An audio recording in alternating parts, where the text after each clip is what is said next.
looking at Bloom's taxonomy, it's clear that the skills at the top of the pyramid use the skills at the bottom of the pyramid. But I do want to say that you don't necessarily need to master the skills at the bottom before you hit skills at the top, though there is this sort of natural progression through the pyramid. Now, there is a drawback to Bloom's taxonomy in that it's not really specific to the content of a particular discipline. So I talked to Bill Penwell, expert in assessment, about some of these drawbacks in Bloom's taxonomy. So from the standpoint of learning sciences, we talk about how most learning is domain specific. That is, what it is to learn and what complex knowledge looks like, knowledge production looks like in every domain is different. And so Bloom's is a taxonomy developed before an appreciation of how learning is domain specific. Different disciplines have different standards, say, for what constitutes an adequate scientific explanation, and for also what is the investigative process. So some sciences work principally through design of experiments. Other sciences develop through the simulation and modeling, where variables can't be manipulated. Biology is a great example. In certain fields, like large ecosystems, it's very difficult to run experiments. And when you go, let's say I'm a physicist and I go here to a biologist talk, what strikes me as odd about that? What strikes me as perhaps less satisfying about the explanation? And the converse could be true for a biologist listening to a physicist who might sit there and say, well, I can't do that in my discipline. So in other words, the higher level types of practices in physics might look quite different from the higher levels in biology. So with that caveat, I do find Bloom a useful tool for just identifying the different levels of understanding that we're asking of our students. So let's go back to the 3 pigs example. In these 3 example goals, what is the Bloom's level of each of these goals or objectives?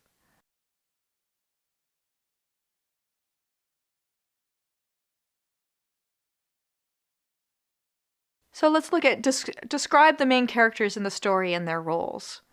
I'd say that's more than just simple recall. It's actually showing that students have achieved some level of comprehension. So I'd say this is at the understand level. Defend the use of the rule of 3s as a literary technique. Anytime you see that word defend, this is really getting students to make a judgment or argue a case. That's part of evaluation. What about apply the literary techniques learned in class to your own writing? That's really getting at a couple of different ideas. You want them to apply something, so it's probably in the application phase, but then you're asking them to create something by writing. So I would say it's sort of getting at both apply and create, but the idea is that it's up in the upper levels of Bloom's. So sometimes it's hard to pinpoint exactly which level of Bloom's that you're at. It doesn't really matter so much. You don't want to split hairs. It's just helpful to see that some things are in the upper levels and some things are in the lower levels. Now that you've thought about these different levels of understanding, how do you think about the level that you want your goals and objectives to be at? When I'm writing my learning goals and thinking about what level I want to write them at, I often have to think about how deeply do I want a student to understand something and how much time is it going to take for a student to come to that kind of deep understanding. You can't have students learn everything very deeply given the amount of time often that we have. So you have to pick and choose. What are the central things I want them to take away from this course when they leave? How does that build on what they know and what they need to know when they go to the next course or their professional experience? So now we've talked about different ways to unpack your particular topic, identifying the components of that topic, looking at the types of knowledge that you want students to learn about that topic, and then the levels of knowledge in that topic. So now that you've done all that unpacking, what do? Well, you actually have to do some repacking of all of those components into your learning objectives. So let me give you an example. So imagine from our unpacking process, we realized that one of the things that we want students to know about matter is that pure substances have characteristic physical and chemical properties. Okay, so one core idea. And then by looking at the types of knowledge, we realize we want them to have the skill of constructing explanations based on scientific claims. And then by looking at Bloom's taxonomy, we know that we want them to achieve at some higher levels. So a possible learning objective that combines all those pieces is that students should be able to construct an explanation in which substances are identified from characteristic properties. So that gets at all of those pieces. So you might not necessarily need to go through this detailed of a unpacking and repacking process for all of your objectives, but it's just helpful to look at an example of where you do this in some detail, because it can help guide you in your general approach. So that was a lot of detail in this video about how to write learning objectives, but it's not really that hard.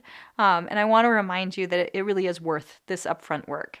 In the work I've done in the learning sciences, I've really focused on learning goals as an anchor for planning curriculum.